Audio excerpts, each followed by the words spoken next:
आप सभी का बहुत अभिनंदन है, नमस्कार। और मैं धन्यवाद करना चाहूंगा सभी पत्रकार बंधुओं का कि आप एक शॉर्ट नोटिस में आज यहाँ उपस्थित हुए हैं।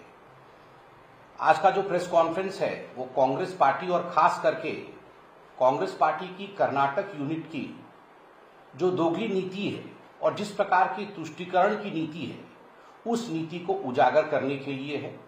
विषय गंभीर है और किस प्रकार से भारत के सोशल फैब्रिक को, भारत के सामाजिक ताना बाना को तोड़ने का प्रयास कांग्रेस का सदैव से रहा है, उसका खुलासा है। आप सभी जानते हैं कि कल कांग्रेस पार्टी जो कर्नाटक में सरकार में है, सिद्धरमैया जी वहां के सीएम हैं, कांग्रेस के कैबिनेट ने कर्नाटक में निर्णय लिया कि जो हाउसिंग स्कीम है कर्नाटक में अक्रॉस द स्टेट, पूरे राज्य में, उसमें मुस्लिमों के लिए आरक्षण किया जाएगा और आरक्षण को बढ़ा करके 15% किया जाएगा। आप सोच के देखिए, वेलफेयर स्कीम, हाउसिंग स्कीम एक वेलफेयर स्कीम है। इस वेलफेयर स्कीम में धार्मिक एंगल जोड़ा गया है और उस धार्मिक एंगल के अंतर्गत मुसलमानों के लिए for the Muslims there would be 15% reservation. इसमें कोई दो मत नहीं है कि शॉर्ट टर्म पॉलिटिकल बेनिफिट के लिए कांग्रेस पार्टी हमेशा एक लॉन्ग टर्म डिजास्टर को इनवाइट करती है।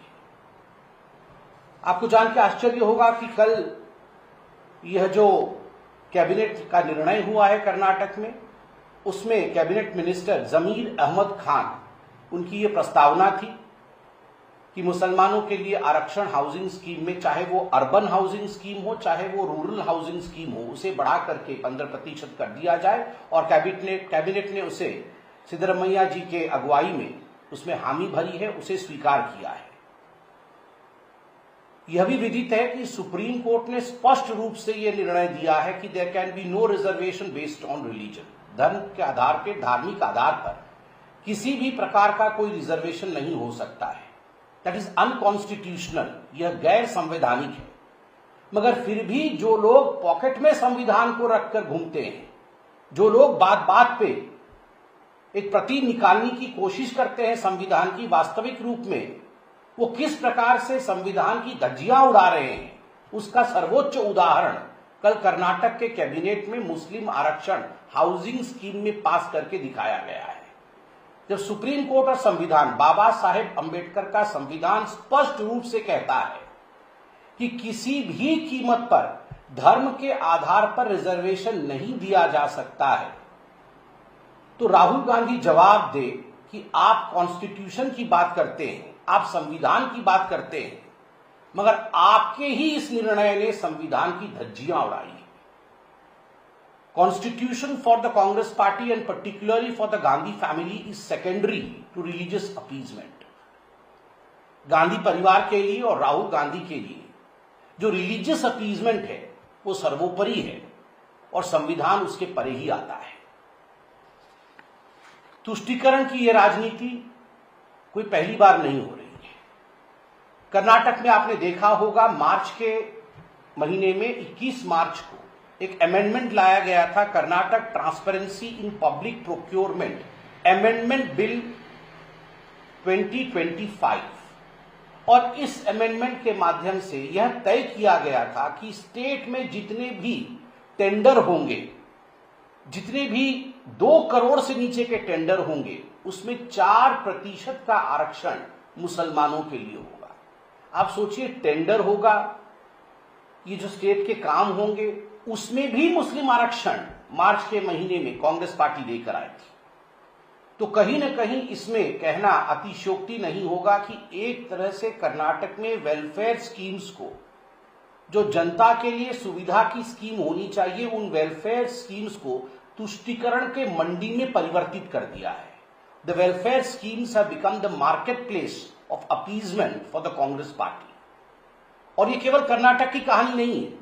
जहां जहां जब जब कांग्रेस रहती है, धर्म के आधार पर रिजर्वेशन और तुष्टीकरण की राजनीति को आगे बढ़ाने की वायदे, जो उनके इंटरनल वायदे होते हैं, उसे वो जरूर आगे बढ़ाते हैं। राहुल गांधी ने तो एक जगह कहा भी था और अखबारों में छपा भी था, हाँ हम मुसलमानों की पार्टी है। The Congress party is never apologetic about this fact because they realize that they are into vote bank politics and not into welfare schemes. No governance but divisive experiments. किसी प्रकार का गवर्नेंस नहीं है, ये divisive experiments जो कर्नाटक में है ये अपने आप में बहुत ही दुखद है। आपने देखा होगा अभी जाति जनगणना के नाम पे, कास्ट सेंसस के नाम पे राहुल गांधी कितनी राजनीति कर रहे हैं। और अभी कुछ दिनों पहले हमने देखा कि जो जाति जनगणना कर्नाटक की सरकार ने, सिद्धरमैया जी की सरकार ने कर्नाटक में किया था, उसमें लगभग 165 करोड़ रुपए, 165 करोड़ रुपए खर्च हुए थे। Despite spending this 165 crore rupees from the state exchequer, now that has been put into the dustbin and they say that a new caste census would be conducted. अब सिद्धरमैया कह रहे हैं कि एक नया कास्ट सेंसस होगा, हम उस कास्ट सेंसस को खारिज करते हैं।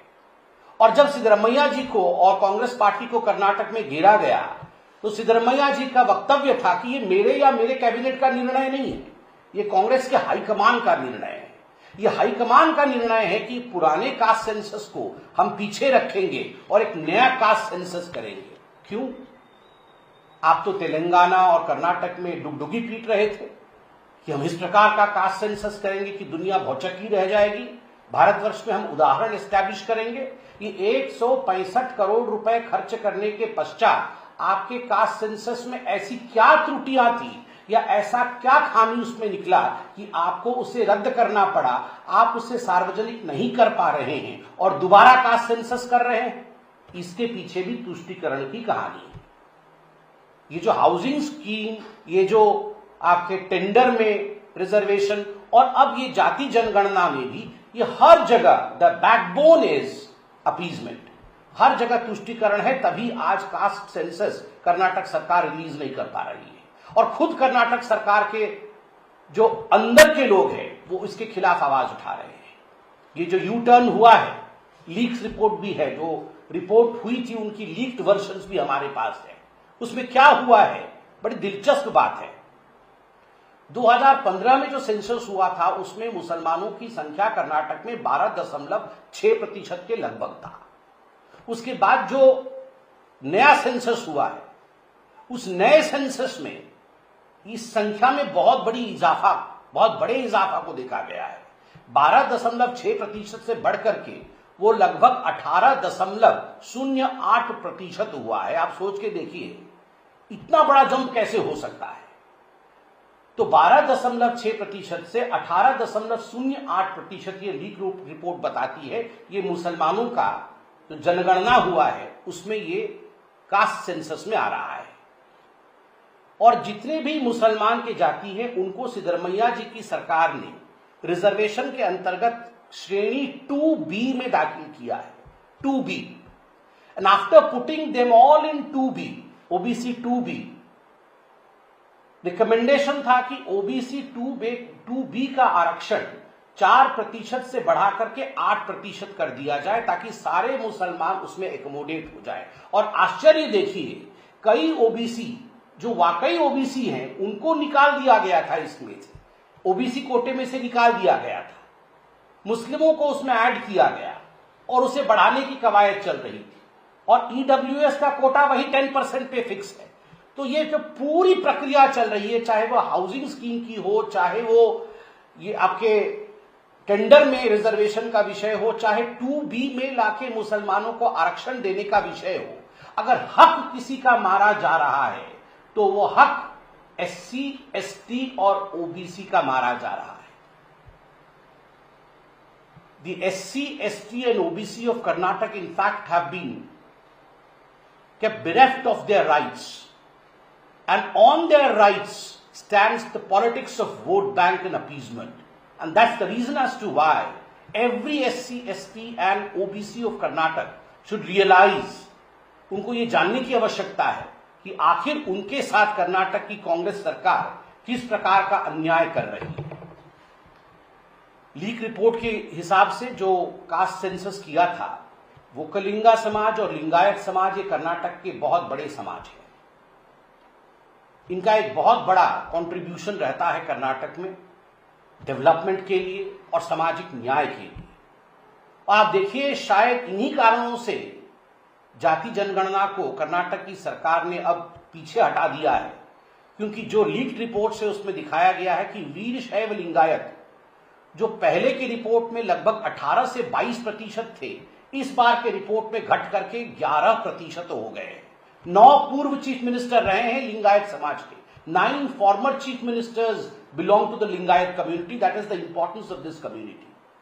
They were previously 18 to 22%, and the leak report show that the present percentage approximately has come down to 11%. Similarly, as far as the Vukkalinga community is concerned, पुराने census के अनुसार मैसूरू रीजन इत्यादि को मिलाकर के लगभग 16% उनकी जनसंख्या थी। अब के रिपोर्ट में जो लीक रिपोर्ट है उसमें उसे घटा करके 10.29% कर दिया गया है, 10.29%। 7 पूर्व सीएम, 7 फॉर्मर सीएम रहे हैं वुक्कलिंगा कम्युनिटी से। तो मुस्लिम तुष्टिकरण के कारण ये जो वीरशैव लिंगायत और वुक्कलिंगा कम्युनिटी के साथ अन्याय किया गया है, इसी के कारण से कहीं न कहीं कांग्रेस को ये महसूस हो रहा है कि उन्हीं का कास्ट सेंसस कहीं ऐसा न हो कि उन्हीं को जख्म देकर जाए। तभी 165 करोड़ खर्च करने के बावजूद उसे रद्द किया जा रहा है और दोबारा कास्ट सेंसस की बात की जा रही है, जबकि सेंटर खुद ही कास्ट सेंसस कर रही है। सेंटर कास्ट सेंसस कर रही है तो कर्नाटक को उसके ऊपर फिर से रीइंपोज करके कास्ट सेंसस करने की क्या आवश्यक है, जबकि आपने कास्ट सेंसस किया और वो फेल हो गया। इसका भी उत्तर देना चाहिए। When appeasement forms the backbone of politics, remember, the shortcut does not last long. It is bound that you will tumble and fall down, and people are not going to accept these unconstitutional means. जब आप तुष्टीकरण की राजनीति के सहारे आगे बढ़ने की कोशिश करते हैं तो याद रखिए, इस बार 99 पे थे, अगली बार 9 पे होंगे। धन्यवाद।